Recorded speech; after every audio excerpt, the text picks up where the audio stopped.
Do you know why the very first Olympic champions in ancient Greece were given a simple olive branch instead of a gold medal? It wasn't just a symbol of peace. It was a symbol of a life that had been crushed, pressed, and transformed into something valuable. The victory wasn't in the unbruised fruit. It was in the oil that came from its destruction. That's the first and last truth of this world. They don't care about the crushing you endure. They only want the light your burning provides.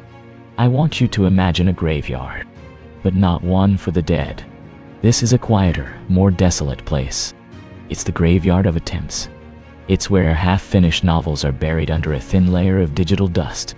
It's where business plans, sketched on napkins with trembling, hopeful hands, slowly decompose into nothing. It's where thousands of hours spent in silent practice rooms, in empty gyms before the sun has risen, in coding marathons fueled by cheap coffee and desperation. It's where all that effort goes to die without a eulogy. No one visits this graveyard.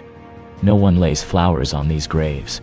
The world walks over this ground every single day, completely unaware of the silent wars that were lost just inches beneath their feet. This is where you are right now. Not dead, but buried. Buried in the noise. Buried in the struggle. And you keep waiting for someone to hear your scratching from underneath the soil. You keep waiting for a rescue party that was never sent. Let me tell you a story about a man I used to be. I had a dream. The kind that feels less like a destination and more like a fever. It was all I could talk about. I would sit with friends over coffee and I would explain the blueprint. I would detail the struggle. I would paint a picture of my suffering with such vivid, self-indulgent colors. Look at my late nights. Admire my sacrifices. Applaud the depth of my dedication. I was an artist, and my chosen medium was my own struggle. I was building a monument to my potential, and I kept waiting for the crowds to gather and marvel at its construction. But the crowds never came. The only thing I ever built was a museum of my own excuses, and I was the only visitor. I remember one specific night. I had hit a wall, a real one. A project had collapsed. A door had been definitively shut. I was shattered. I picked up the phone. I needed to hear a voice, any voice that would tell me it was okay, that my effort was noble, that the world was unfair for not seeing my genius. I needed a witness to my pain. The call went to voicemail. I called someone else. Voicemail. And in that silence, a colder, harder truth arrived than any failure ever could. Nobody cared. They were living their lives. They were dealing with their own collapsing projects, their own quiet despairs. My epic tragedy was just background static in the symphony of their own existence. This is the first rule of the climb, and it's the one they never tell you in the motivational speeches set to epic music. Nobody is coming to save you. There is no knight. There is no destined mentor who will tap you on the shoulder and unlock your greatness. The world is not a fairy tale, it's a marketplace. And in a marketplace, people only pay attention to the finished product on the shelf, not the bloody, splintered hands that assembled it in the dark. Think about it. Do you watch the documentary about the factory worker assembling the phone you hold? Or do you just marvel at the phone? Do you study the 10,000 failed prototypes of the airplane? Or do you just board the flight? We are consumers of results, of victories, of finished symphonies. We do not have the time, the energy, or the inclination to sit in the audience for the out-of-tune rehearsals. Your effort is your currency, but it's a currency that only has value inside your own economy. You cannot spend it out in the world. You cannot buy admiration with your fatigue. You cannot purchase respect with your sacrifice. You are in a silent vault, counting coins that no one else recognizes, waiting for the world to acknowledge your wealth. It will never happen. The world only acknowledges the palace you build outside the vault, not the fortune you hoarded inside. So you have to make a choice. You can stay in the vault, weeping over your unrecognized treasure, or you can start the agonizingly slow process of converting that inner currency, coin by coin, into something the outside world can see and understand. Into a win. And this leads to the internal battle. This is the war that has no spectators. This is where you are truly made or broken. You have to learn to rise when no one is watching. You have to find the strength to push when there is no applause to fuel you. This is the most profound loneliness a human being can experience. It's not the loneliness of being physically alone. It's the loneliness of carrying a colossal weight and realizing there is no one to help you shoulder it. And worse, no one even knows you're carrying it. You have to become your own drill sergeant, your own coach, your own worst critic, and your own only source of validation. This is where you bleed in silence. Imagine a tree growing in a dense, forgotten part of the forest. No one walks there. No one sees it. It fights for sunlight, its roots straining against stone and hard-packed earth. It endures storms that whip its branches, droughts that crack the soil around it. It grows, season after season, in utter silence. It doesn't cry out when a limb is torn away. It doesn't announce each new ring of growth. It simply stands and endures and grows. It stores every scar, every knot, every twisted branch that was a testament to a past injury. It doesn't display these as badges of honor.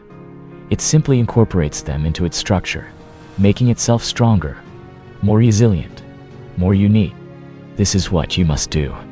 You must bleed in silence. You must take the blows, the disappointments, the rejections, and you must let them scar over. Don't show everyone the open wound, begging for antiseptic sympathy. Let it heal. Let it become tough tissue. And one day, when you have finally grown tall enough to be seen above the canopy, people will look at your gnarled, magnificent trunk, and they will not see the individual wounds. They will see only the formidable, unbreakable strength. They will see a monument that withstood 1,000 storms they never knew happened. This is the death of the need for external validation. It is a funeral you must hold for the part of you that constantly looks to the sidelines for a cheer. That part of you has to die. You have to kill it. It is a weight you cannot carry on this climb. Every time you post about your struggle online, seeking those little hits of dopamine from likes and comments saying, "You got this," you are stealing a tiny bit of the fuel from your own engine. You are spending the emotional capital that should be invested in the work itself. The approval of others is a drug. It feels good for a moment, but it leaves you weaker, more dependent, and further from your goal. The real work, the transformative work, is done in the absolute absence of any witness. It is a sacred contract between you and your ambition, and no one else is a signatory. Think of a samurai sharpening his sword. He doesn't do it in the town square for everyone to see. He does it in the quiet of his own quarters. The slow, deliberate scrape of stone on metal is a sound for him alone. He knows that the perfection of the edge, the lethal sharpness he cultivates in silence, is what will matter in the single decisive moment under the sun. The crowd will only see the flash of the blade, not the 10,000 methodical strokes that made it lethal. You are that samurai. Your craft, your body, your mind, your spirit. This is your blade. Sharpen it in the dark. No one needs to see you sweat. They only need to see the flash. And then comes the breakthrough moment. But it's never a moment, not really. That's the lie of the highlight reel. The breakthrough is not a door that suddenly swings open. It is a wall that you have been chipping away at for years, in the dark, with your bare and bleeding hands. Until one day, you realize a single ray of light has pierced through a tiny crack. And that single ray of light is enough to keep you going for another year. Every legend, every champion, every name that now echoes through history once stood in that same darkness. They were invisible. Vincent van Gogh sold one, maybe two paintings in his entire life. He was a punchline to his neighbors, a burden to his brother. He painted masterpieces that now sell for hundreds of millions, and he did it without a single person telling him he was a genius. He painted for the painting itself, for the compulsion in his own soul, because the act of creation was the only thing that kept the darkness at bay. He was a tree in the most isolated part of the forest, and he was practically chopped down for firewood while he was still alive. No one cared about his story of poverty, of mental anguish, of rejection. They only started to care when the world decided, decades later, that his work was a victory, that it was beautiful, that it was worth millions. The Wright brothers were bicycle mechanics. The scientific community laughed at them. Newspapers ignored them. They were two obscure men from Ohio, playing with kites and homemade engines in a field, while the respected, funded experts with all the credentials were failing spectacularly. Nobody was clapping for their effort. Nobody was writing articles about their meticulous years-long process of trial and error. They were invisible, until that one day in Kitty Hawk. And then suddenly, the world could not get enough of their story. But their story didn't begin on that beach. It began years earlier, in the silence of their workshop, in the thousands of failed gliders, in the quiet certainty they had to cultivate entirely on their own. They didn't cry for attention. They built their reason to be noticed. They constructed their own victory so undeniable that the world had no choice but to turn its head. They understood the fundamental shift you must make. You must stop being a storyteller and start being a story. Your life cannot be a commentary on what you plan to do. It must become the evidence of what you have already done. This is the message. It is simple and it is brutal.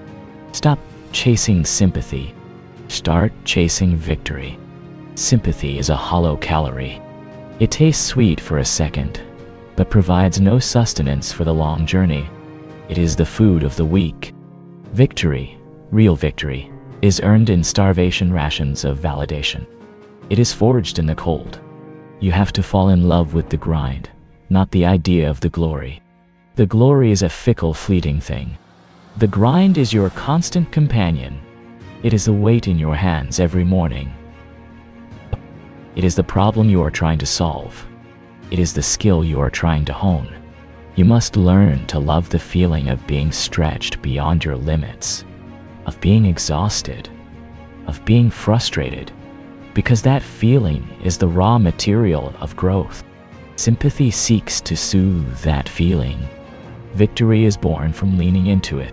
Your pain is not your passport to recognition. Your results are. The world is a brutal, efficient machine. It is designed to filter for outcomes. It doesn't have a heart. It has a scoreboard. You can stand at the bottom of the mountain and scream about how cold you are, about how your gear is inadequate, about how the climb is unfair. And all anyone at the top will hear is a faint, annoying noise. Or you can shut your mouth, put your head down, and start climbing. You can use the cold to make you tougher. You can use the inadequate gear to make you more clever. You can use the unfairness as fuel for a fire that burns twice as hot. And when you finally, miraculously, pull yourself over the summit ridge, scarred and battered and half dead, that's when the world will finally lean in. That's when they will want to hear your story. That's when the microphones will appear. That's when the cameras will flash, and you will tell them about the storm, and the cold, and the struggle. And this time, it will not be a plea for understanding. It will be a legend. The same facts, the same pain, but now framed by victory, becomes inspiration. It becomes a myth. It becomes valuable. So what do you do now? You get up. The title of this is not a suggestion. It is a command you must give yourself every single day for the rest of your life. Get up. Nobody cares about your story until you win. So go win. Let that sentence burn in your mind.